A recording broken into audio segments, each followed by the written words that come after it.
All right, man, we're live. How's it going, man? Um, I would say good. Good. Excellent. Yeah, me too, man. Life's good. Big changes. Good things. I saw a rainbow the other day. Walked through it. Everything is better on the other side. I found a pot of gold even. Not literally, but metaphorically, through some deep Mhm. conversations with people, and now here we are. We're talking about good things. Um, we were talking about the collapse of Rome before we started, and we were talking about kind of what's going on in society. What is the problem? What was the problem with Rome? Um, why did people kind of Mhm. let everything go and say just kind of fuck it? Um, it wasn't that great anyway. I guess we're gonna let the barbarians take everything, and who cares? Sort of the same thing is going on now uh, across the entire world, really. So what do you think we should? Yeah. What do we do? What's going on, man? What are your thoughts? Well, from what I saw, it is that they s- they stop believing in their society in some sense. Not just their society, but like I guess you could say the foundational myth of it.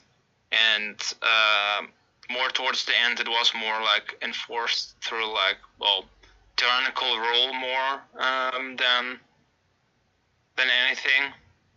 But yeah, the population didn't really like believe in it anymore in these could say values that they had.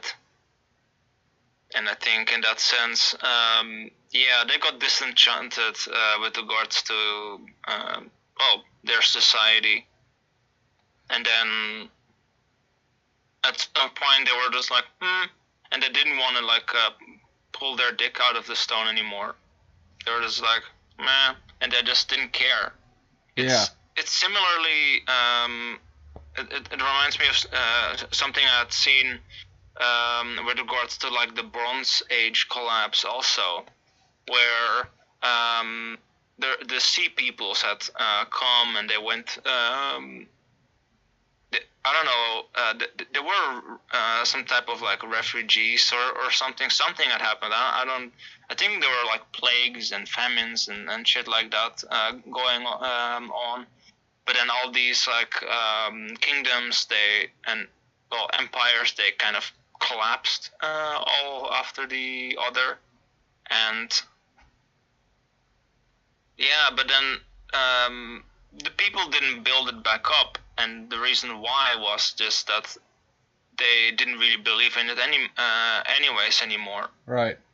And And and I think it's worth yeah, mentioning. That's the name of this podcast episode is "Pull Your Dick Out of the Stone," and uh, some friends and I, you included, man, we all were kind of talking about King Arthur just for the audience listening.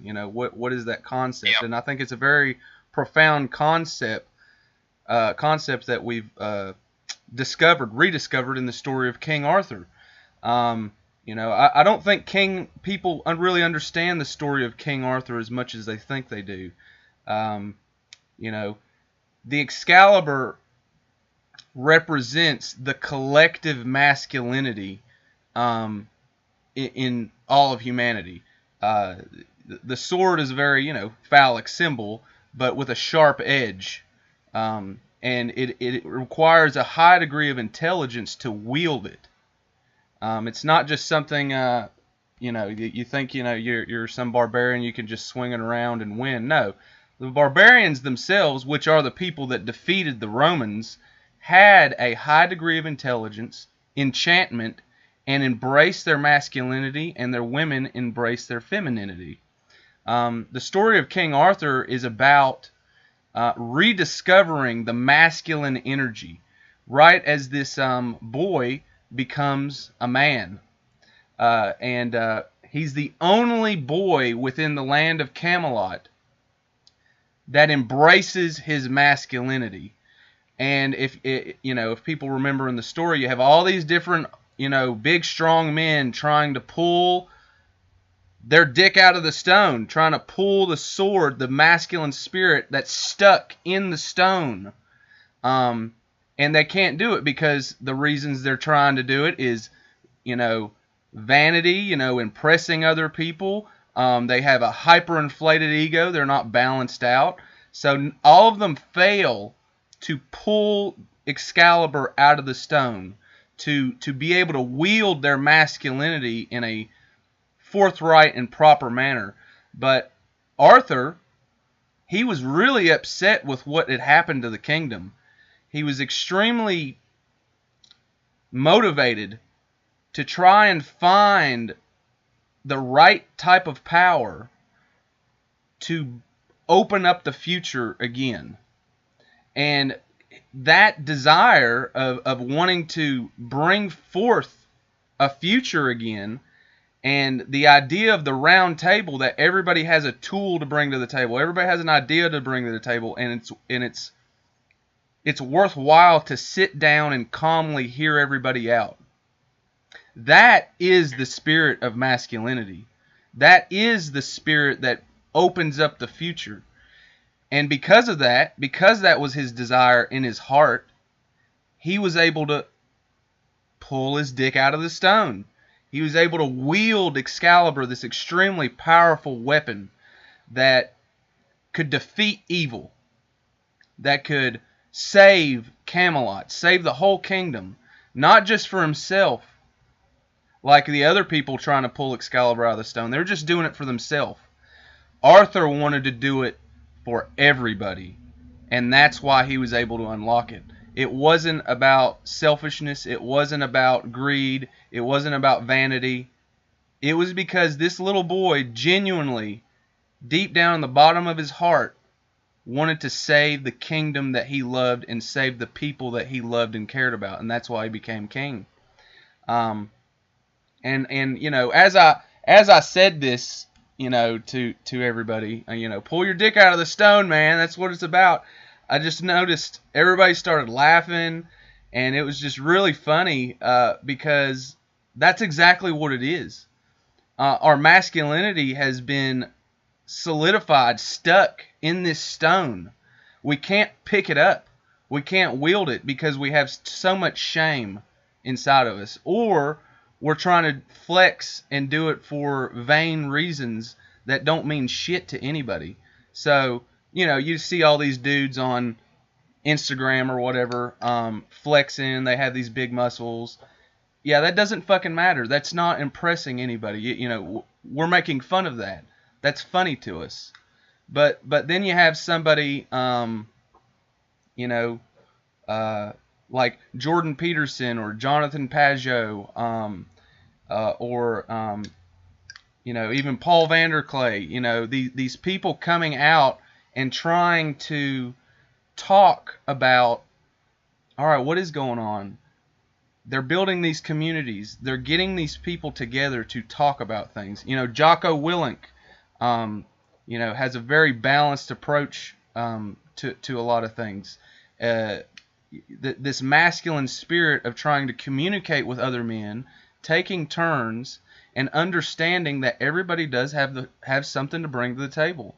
These round tables are becoming a popular idea again, and now we're witnessing everywhere people are starting to pull their dick out of the stone. And it seems to be that in these older civilizations like Rome and everything, everybody just went full vanity, vain, vapid sort of personalities took over. Narcissism took over. And, you can see this on the internet too, but, rampant narcissism, these you-turning sweet nothings in your ear, lulling you back to sleep, convincing you to keep your dick in the stone, that it's too dangerous to try to wield it. You need someone strong to follow. You shouldn't blaze a trail yourself. And of course, these people are thankfully losing some of their audience. Not all, but some. and these other people are striking out and trying to seek these round table communities to wield Excalibur to save Camelot. And I just think, it's great. It's wonderful. Maybe we won't fall like Rome did, but also this guy John Doyle, he does this show called Heck Off Commie, and he's talking about these very unpopular opinions about what's going on with Russia and everything, and it's important that people get out there, say what they really think is going on, and initiate these discussions between other men of what to do, where do we go from here, and not just listen to the propaganda, on all these mainstream media shows. All of the mainstream media is intentionally trying to convince you not to pull the sword out of the stone. It terrifies them. They are so terrified that men are going to start to wake up and wield their Excalibur, man. Yeah, but it also is that with like Excalibur and like the well, you could say masculine energy, there's this essence of will connected to it too. And the thing is that I don't know, like from what I see is that there's this kind of system set up that wants to kind of wants people to give up their will and give it over towards some form of authority unquestioningly. Right. And that kind of is like, for me, that kind of feels like it's like voluntarily putting the sword into the stone. Yeah. Because you don't really like, yeah, you're surrendering that like power in a sense that you wield, and I don't know. I think it's just not just men, but people in general more. But maybe like it's more like more with like I guess men. It's like easier to say with like King Arthur and stuff like that. But yeah, it's about like that will. Because I've been seeing for some time that, I don't know, there's this like, I guess I would call it like Kronos archetype. It's like a tyrant archetype, and if you really look into it, what you really see is just, it's like a mix of a whole bunch of things that are going on with like the more like narcissistic traits and stuff like that, but at the same time also the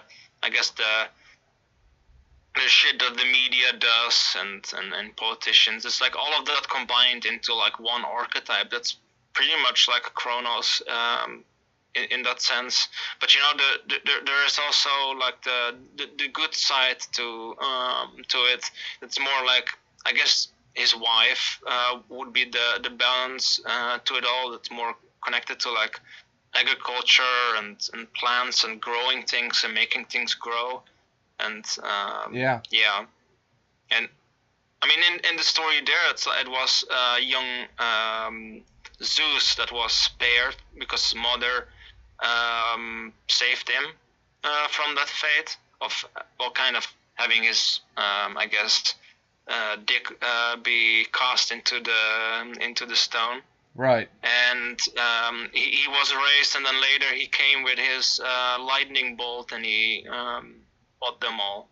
Yeah. And fought his own father. Yeah.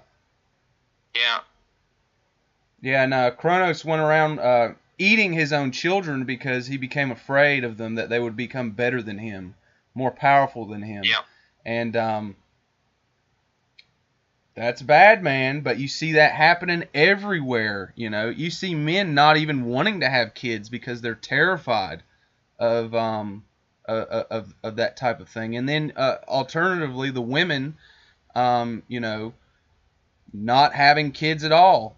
You know, for the first time in history, over 50% of women over age 30 have no children. So we're going to be facing a huge population collapse very soon. You're going to have all of the people retiring, and then you're going to have no young people that exist to work any of these jobs. That might. Yeah. Yeah. Yeah. But I'd have to say that I had seen that during the time of like the collapse of Rome, there was also aging population in general and not many kids. Yeah. It was like a similar-ish situation happening.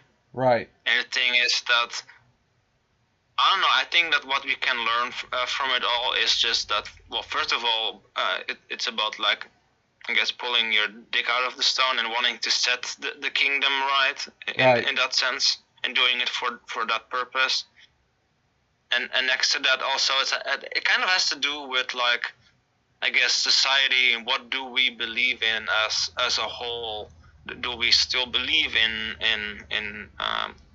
well, I guess the society? Because the thing is that, you know, it's when it decays and it becomes more corrupt. A lot of people are like, well, this shit is all corrupt. Like, what the hell?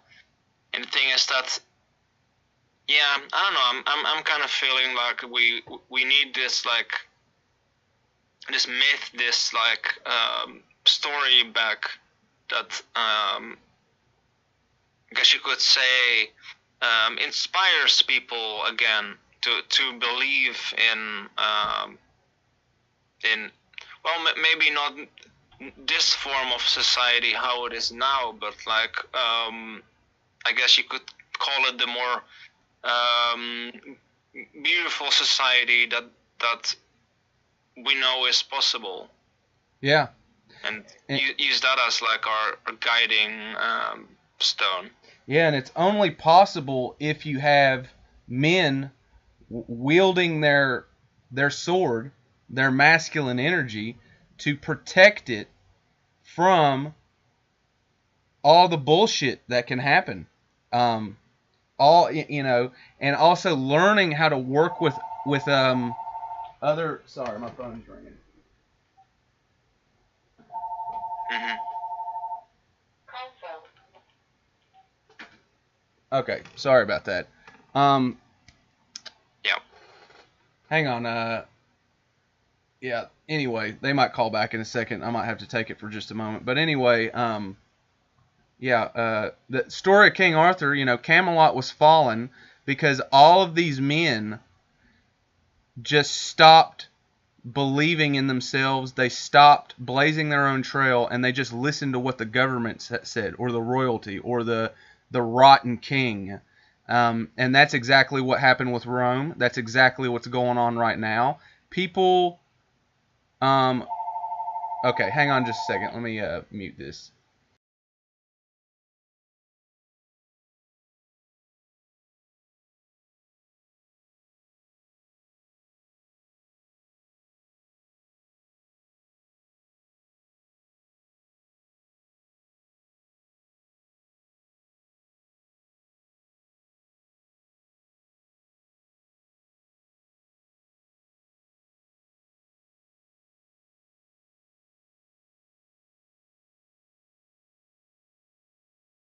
Yeah.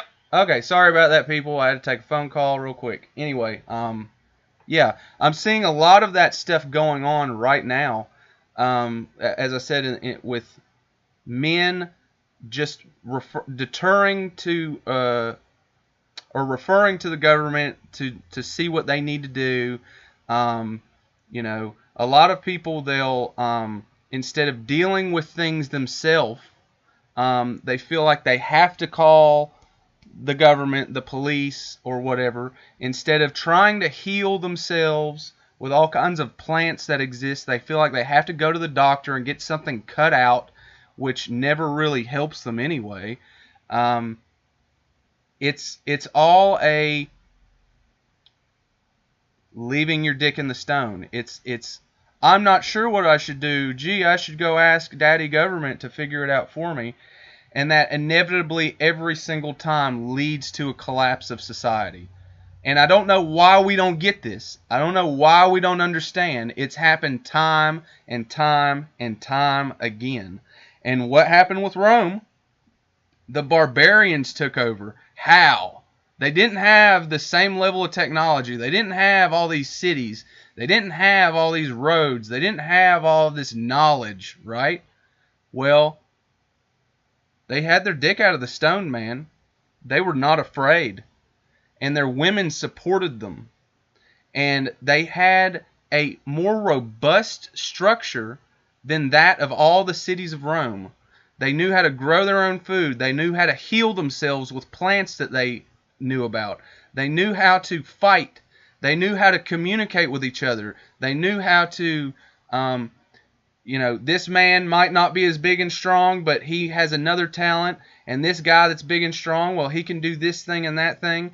And they all worked together and respected each other. And that's how they were able to defeat Rome. It was very simple. All they did is cut off the roads to Rome. Its arteries, its circulatory system, to where none of them could get supplies anymore. And what do you see happening right now? All of the truckers going on protest. What do the truckers do? They supply all of the food and goods to the cities. What happens when they stop? Well, you have a Rome 2.0 scenario where it collapses. And nobody seems to care. All of these city people just want to shit all over the truckers, the blue-collar people, that they think are barbarians. But what are these blue-collar people doing? They're all going off-grid. They're all getting farms. They're all figuring out alternative ways to generate electricity. They're all figuring out how to heal themselves. They're all, joining militias and figuring out how to defend each other and not relying on the police, not relying on the military, not relying on the government anymore. But the people in the city seem to just not have a care in the world. They're having orgies. They're doing a lot of drugs. And they're just kind of mindlessly watching Netflix day in and day out instead of pulling their dick out of the stone like all these other people are doing.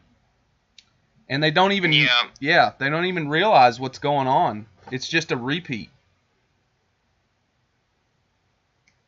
Yeah, I don't know. I kind of also feel like with a lot of it, with a lot of this stuff, is just that I don't know, like the city life is in of itself very stressful. Second of all, like there is like I feel a lot of effort being put into creating all kinds of things to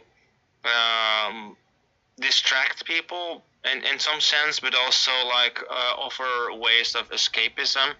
And the thing is that it's for a lot of people way easier to try to escape into some other realm. It's like the metaverse and stuff like that, than to like face a lot of the other issues.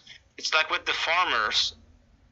I was looking into the farmers, and what I was seeing is that there are barely any young farmers compared to how many old farmers there are to like replace them and stuff. Right. And the thing is that the young farmers can't even get the money to buy the land most of the time either. That's true. So the thing is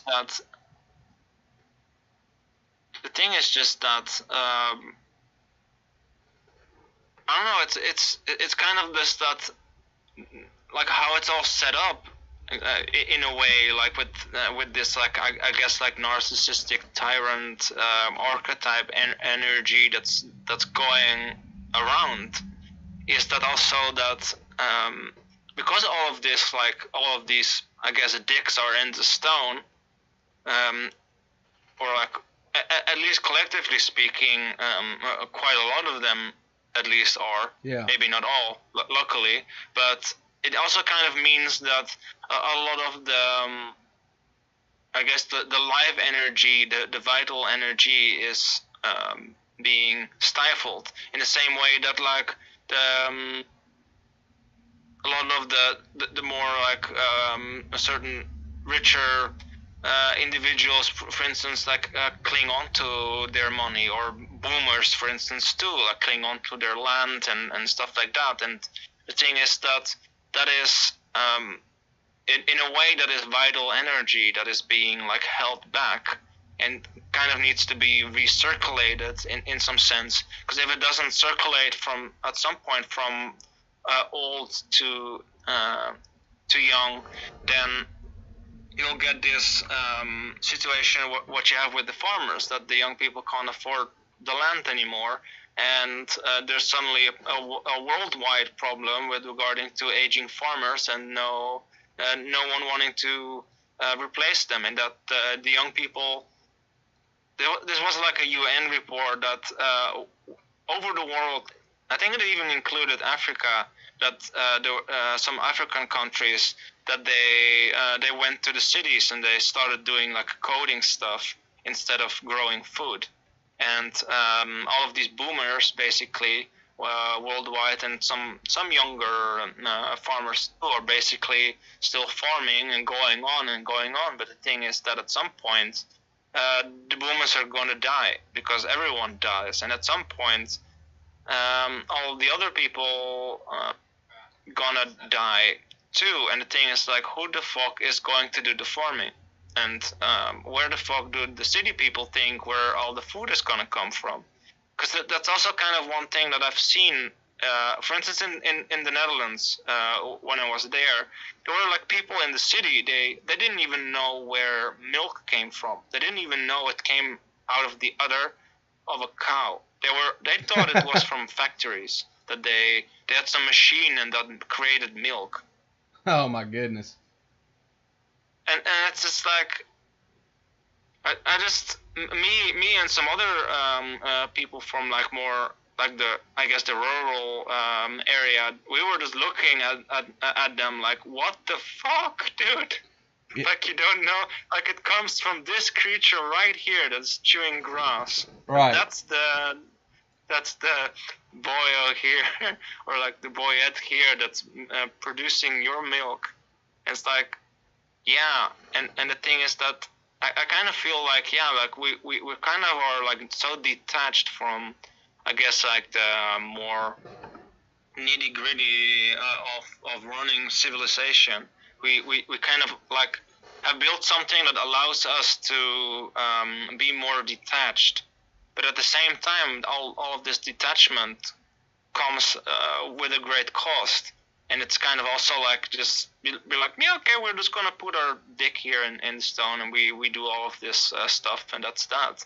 But it's like, it's very bad. It's like the same kind of stuff. Like, there were these like different cults in ancient Rome that were, well, actually the Mithraic cult.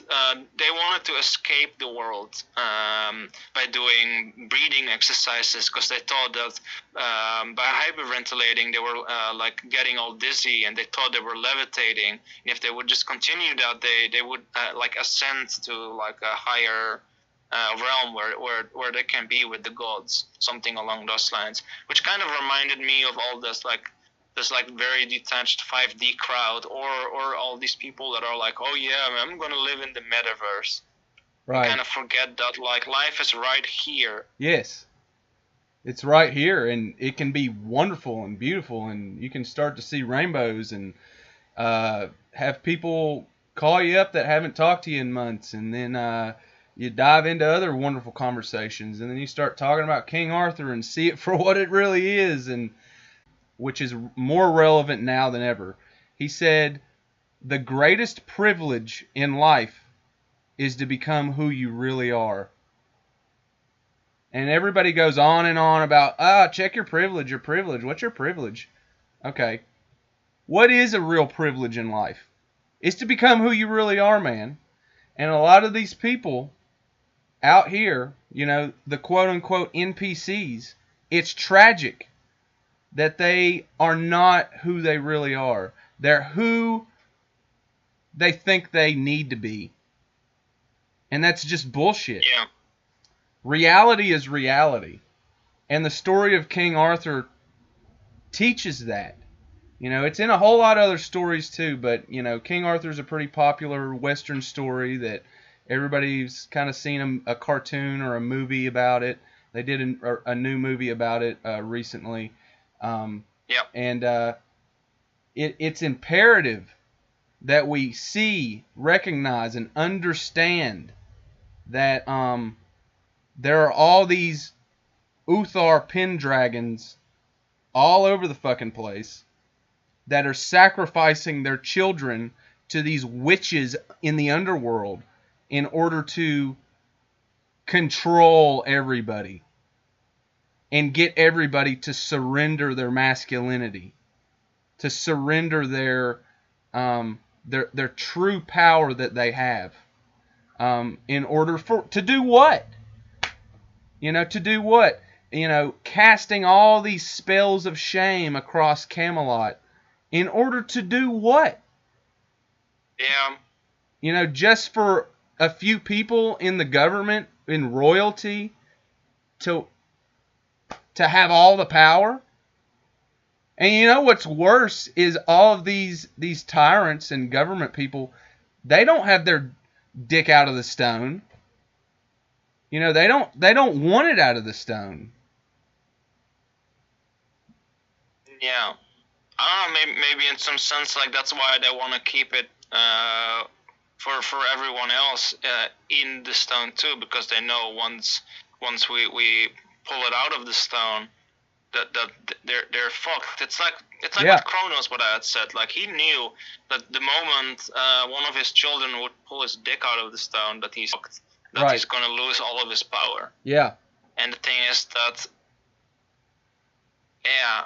But the children that he was eating in the story, like the child archetype in of itself, and really in that sense of the story, the divine child archetype has to do with like your true potential, your unique feelings, and like your own true being, basically, like who you really are, and not like a walking like persona, like a social mask, and basically that's what the NPC meme is.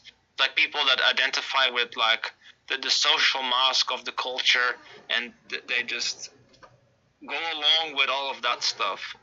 They kind of sacrifice their own true potential for it.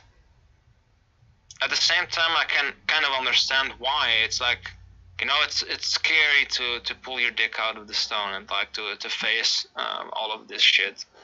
But at the same time, it's like, if we don't do it like that, it's just gonna get worse, because the thing is, like, without this like vital energy, society is not gonna get revitalized. Yeah. Because you need this to flow through society. So we have new art, new movies, new culture, that it evolves, that it flourishes. Because without that kind of energy, it just does not. You kind of get the shit that is pouring out of Hollywood now. It's like just rehash after rehash of the same old shit. It's like Marvel, like pulling out or like pushing out the same kind of crap over and over and over, kind of, and it's just like, Yeah. like, what the fuck? Yeah, it's like glorifying keeping your dick in the stone. And there are no heroes in any of these weak, spineless men that bow down to like a woman that is supposed to take the power. It's an inversion. And then, of course, none of these women have children, want to have children, and they glorify abortion, and they glorify all of this, like, power that they think they should be wielding while they castrate the men publicly in all of these movies. It's and then you have all these men cheering it on and setting up a doctor's appointments to have their genitals removed. It's terrifying. It is the spirit of Kronos devouring the future. Yeah, but not just that, but he did something, by the way, to his own father. Like, that's how he got power. He set up a trick, basically. He tricked his father, and then he cut off his balls. Right. And that's exactly what I'm seeing. That's how that happened. Yeah. And he castrated, masculinity. In that sense, and he wanted to keep all of it for himself, but he himself was not wielding it really at all, because the thing is that he did it together with his mother Gaia, but he betrayed. He fucking ran. He did not fight. He sent others to fight for him, but he did not fight himself. Because deep down, he was a coward, because he didn't dare to actually pull his own dick out of the stone. Right. He tried to get other people to fight for him. And I would say that the lady equivalent of pulling your dick out of the stone is filling their lake with water. To create a habitable zone for life itself to exist, because that's also in the story of King Arthur.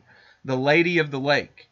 When King Arthur is done with his battle and saves Camelot, he doesn't need to wield Excalibur anymore, but he needs to keep it in a safe place. So what does he do? The Lady of the Lake tells him to cast his sword deep inside of her lake there, where nobody can get it. It's so deep down, and the Lady of the Lake will stop other men trying to get it, and it's also obscured. You can't find it.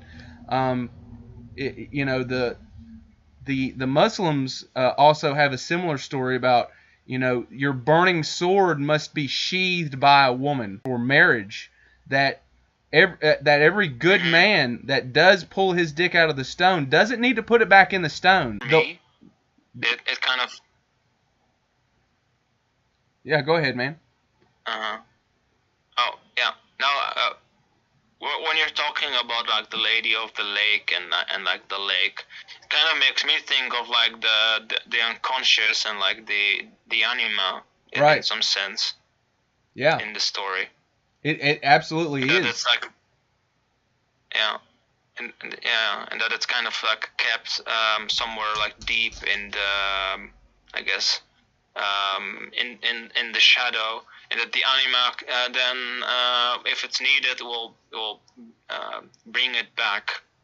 In that sense. Yeah, it kind of give the husband permission to wield Excalibur again, but only when it's needed.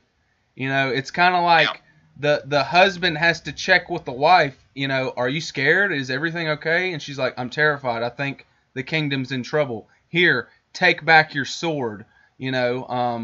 Go out into the lands and defend the kingdom, type of thing. Because if a man doesn't have a woman, it's hard to determine when to stop swinging your sword. Unless you have a conversation with your wife about it, unless you have a good male-female dynamic, the anima and animus married together, working together to create children, to create the future, to create an understanding, a marriage, a functional marriage. And I think that's all there in the story of King Arthur as well. Mm-hmm. Yeah. I don't know, like at the same time, it kind of just reminds me of something else.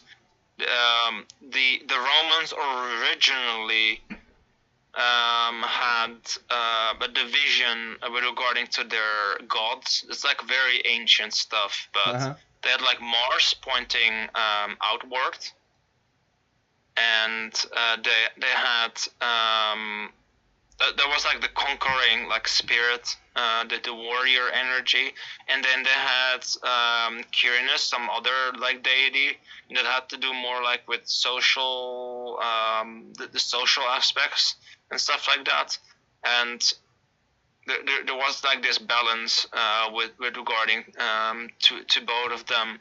One was for peacetime, and they for when the kind of like the you could call the sword was thrown into the lake, and the other was for when it's on, basically. Yeah.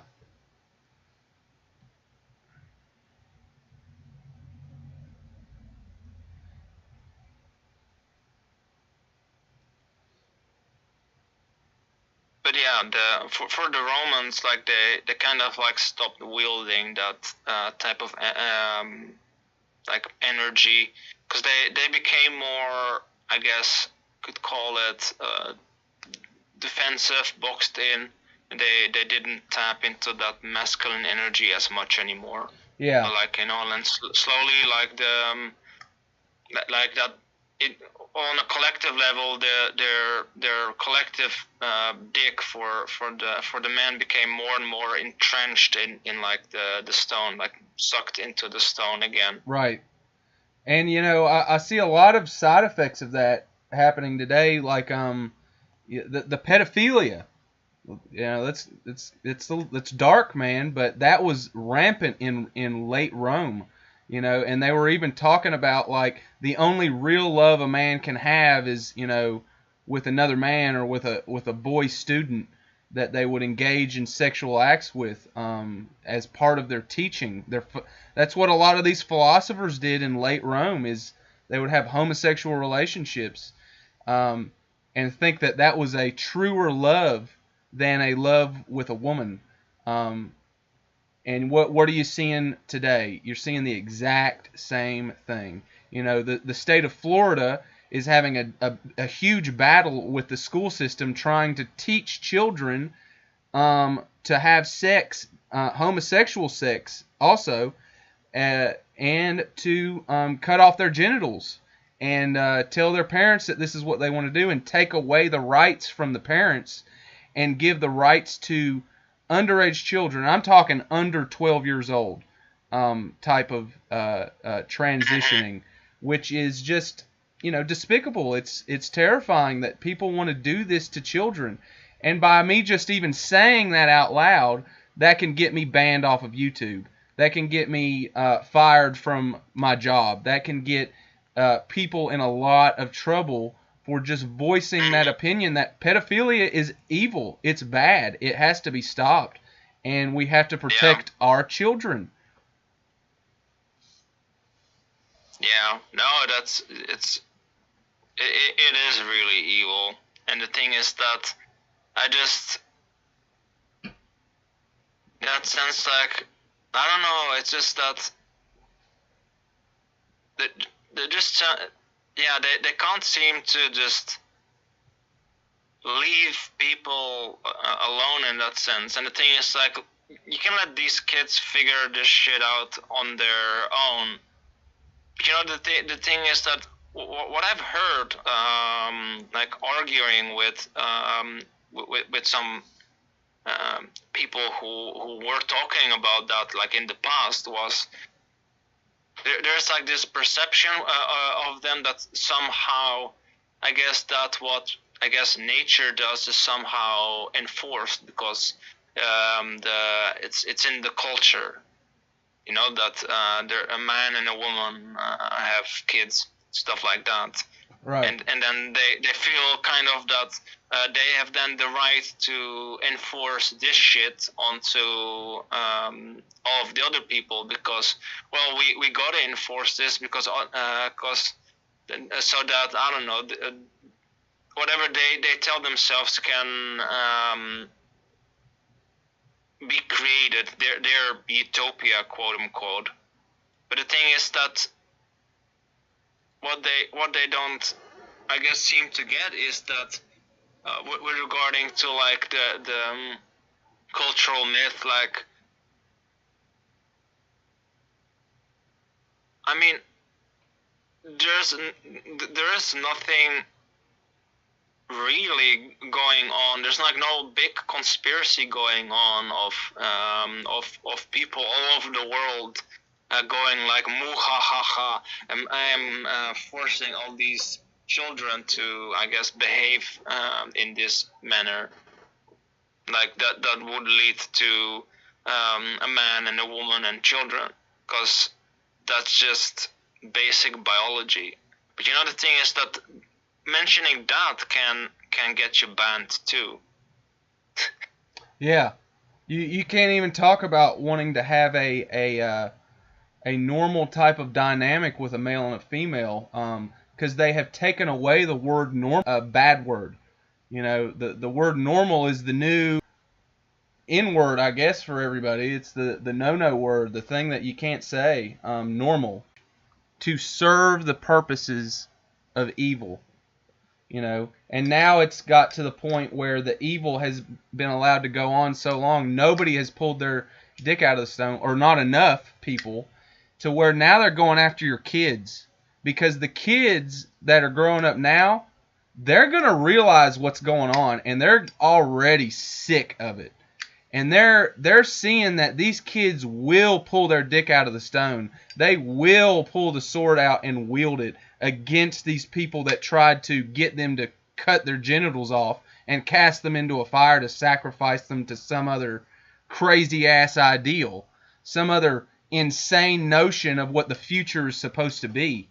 The strange robot artificial intelligence utopia that you can just download your brain into a computer. You know, you can live in the metaverse. You can be whatever you want. This idea of abandoning reality is what they're trying to get people to latch onto. But there's no future in that.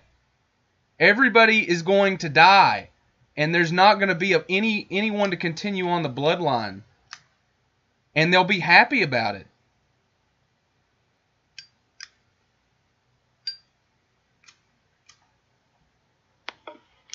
In that sense, like, yeah, I don't know, like, what with all of this stuff going on, it's just, I don't know, man. It's just, I don't know. I kind of feel, and I've been feeling this for some time, and that is that there's like definitely there's going to be people that's gonna or will go different routes. Let's say I guess the people who, let's say as an example, the people who will be kind of sucked up into the metaverse and don't really live in this world anymore. Like, Yeah. probably that's is it like, I feel like that's gonna be a dead end too. And the thing is, like, I kind of feel it's like there's these dead ends being kind of created, and I kind of feel that I don't know, like, what we can do is to create the structure that's, well, going to continue the new, like, I guess, story in that sense.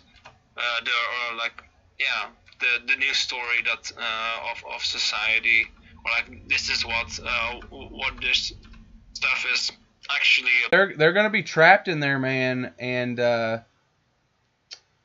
I really feel for them. You know, even though those people hate me and want to see me killed for just what I've been saying here in the past hour, I don't want them to be trapped in that digital dungeon like that forever and never see a real rainbow and never have a real synchronicity and never have a family and never have kids that love them and never have a future and never have their ideas go on. I mean, as soon as a solar flare happens, all of this shit on the internet is gone forever. It's gone. But if a solar flare happens, it's not going to fry everybody and their children and their farms. You know, the Earth has this magnetic shield around it, and it can help us. You know, and there's a reality to live in, and there's plants to grow. There's food to eat. There's drinks to drink, and there's songs to be sung. but that, you know, they're not doing that. They're not Yeah. doing that with each other. They just don't.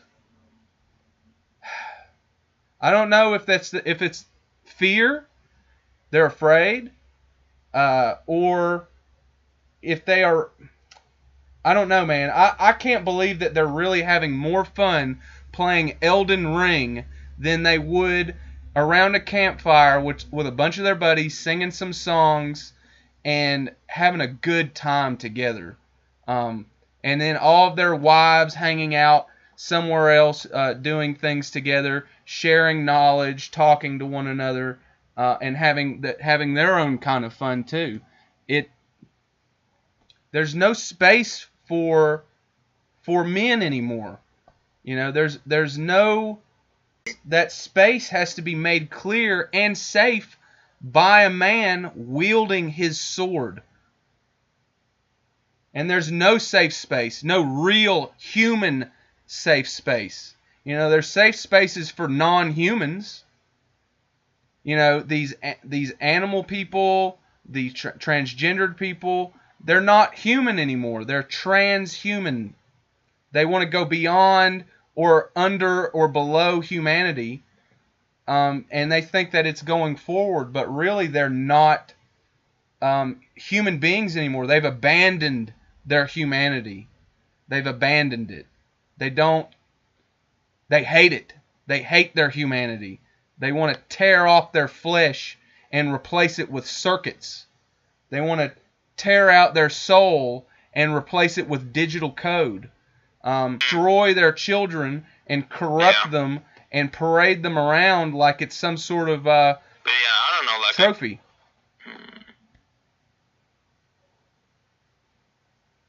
Mm-hmm.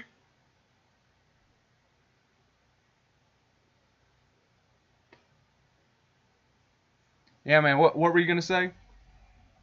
Oh no, I just wanted to say that I don't know, kind of all of this like transhumanist stuff makes me kind of always feel like I don't know, like that type of route with like with all the technology and all this stuff is in some way leading to the grays, like those aliens with like these big heads, big eyes, and shriveled up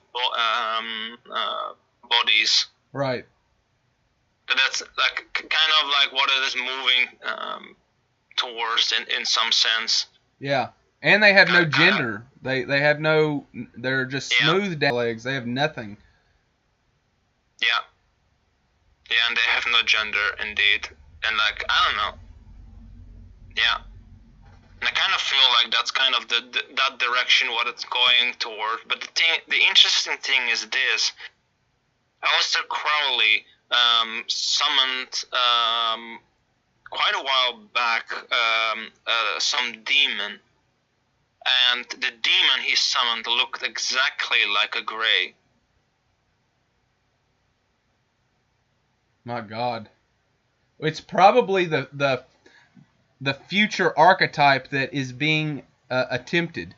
You know, this spirit, this gray alien archetype is forcing its way through our own biology, through our mind, to castrate ourselves, to seal the womb up, to destroy the hormone production that's natural in order to manifest this technological, genderless, weak-bodied being that will dominate the earth if we let it.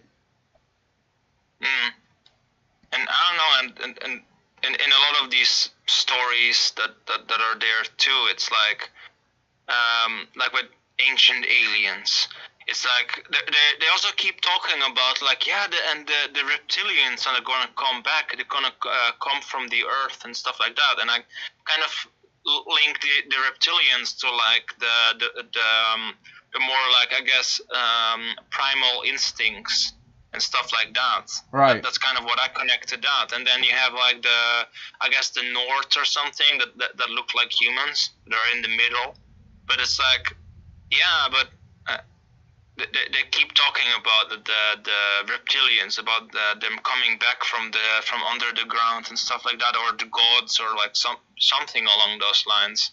Right.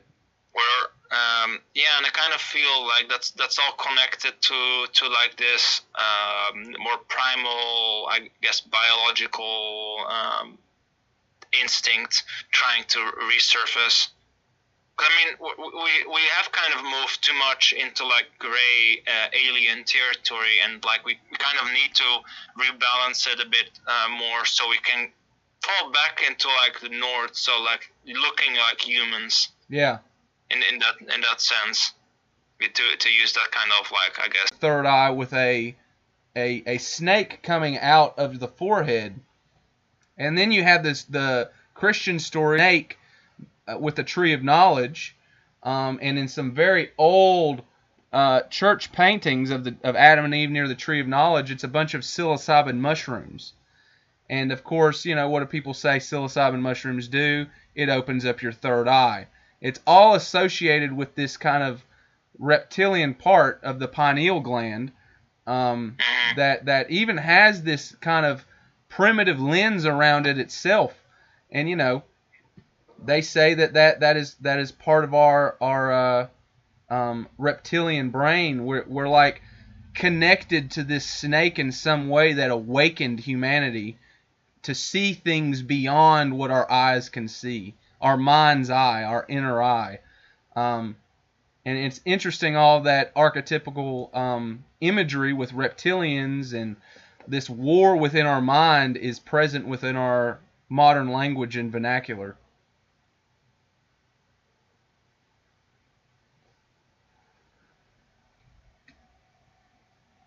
That was all stuff I read in John Marco Allegro's book, The Sacred Mushroom and the Cross.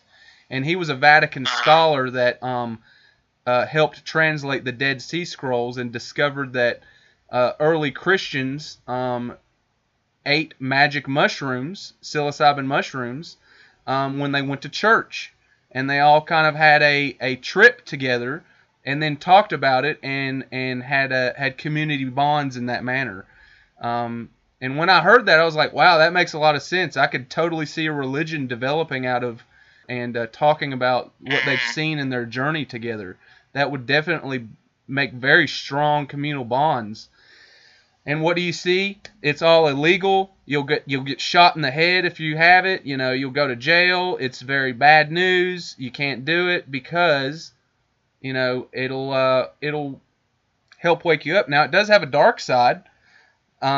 The mushroom. If you do it without the intention of pulling your dick, no matter what, like somebody will bend you over and just rape you, and you'll think that it's okay. It's the universe, peace and love, and peace and love. And that's what I see a lot of these hippy dippy people kind of be like. You know, they allow everything to be taken away from them. They allow themselves to not have power to protect their family, to wield the sword, and they think that it's the greatest idea ever. But more often than not, their lives are not as great as they act like it is.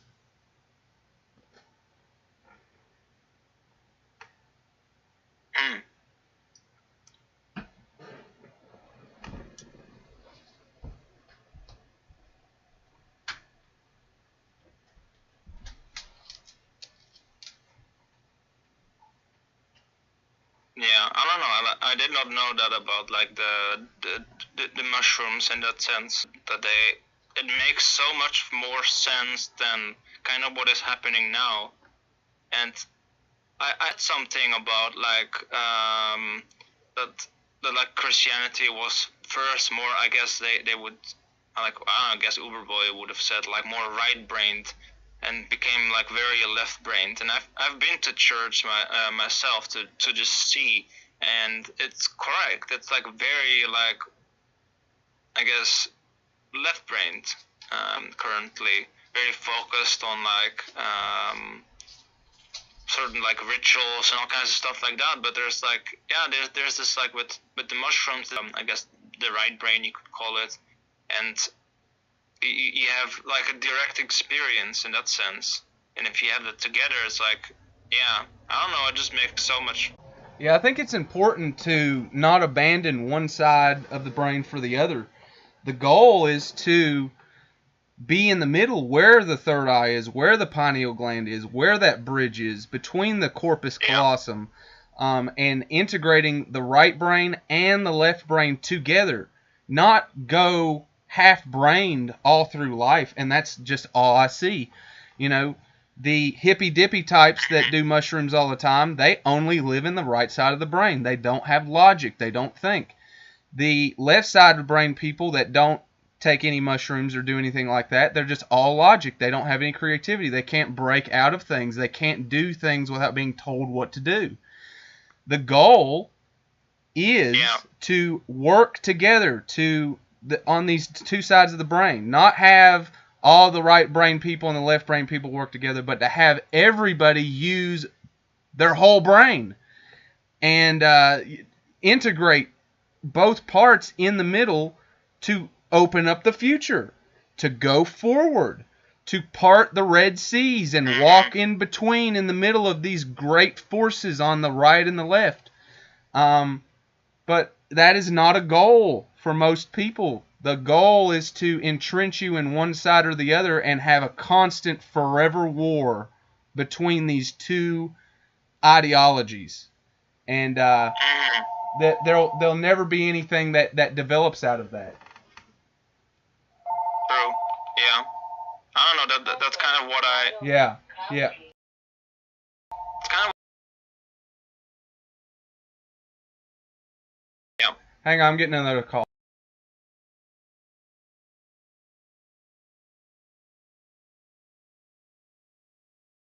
Okay, never mind. I really need to put my phones in the other room, I guess. Let me do that real quick, because people can just leave me a message or something. Yeah.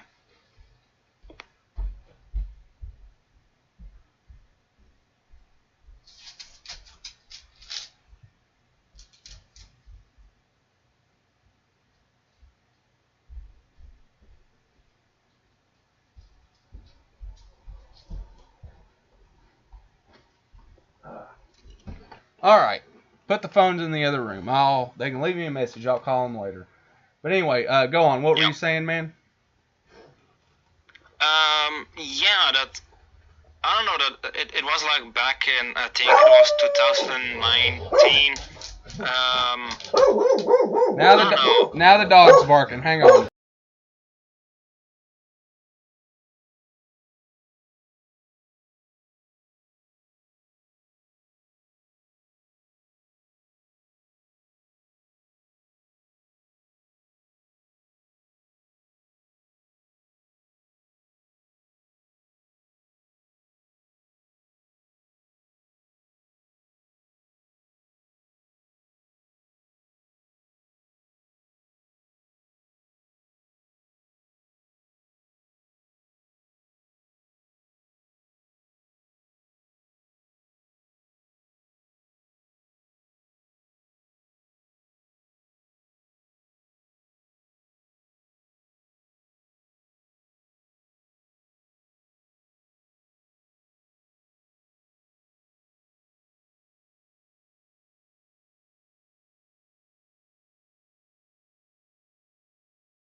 Okay, I got the dog in the other room now.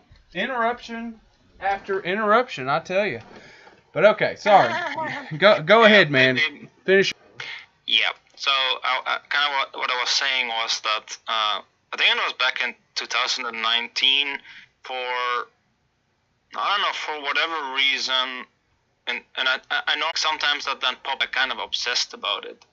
And the thing is that at one point that started ancient called the Divine Twins, and basically what them working together, and by the both of them working together, they could successfully go into, well, it's either the underworld or the bottom of the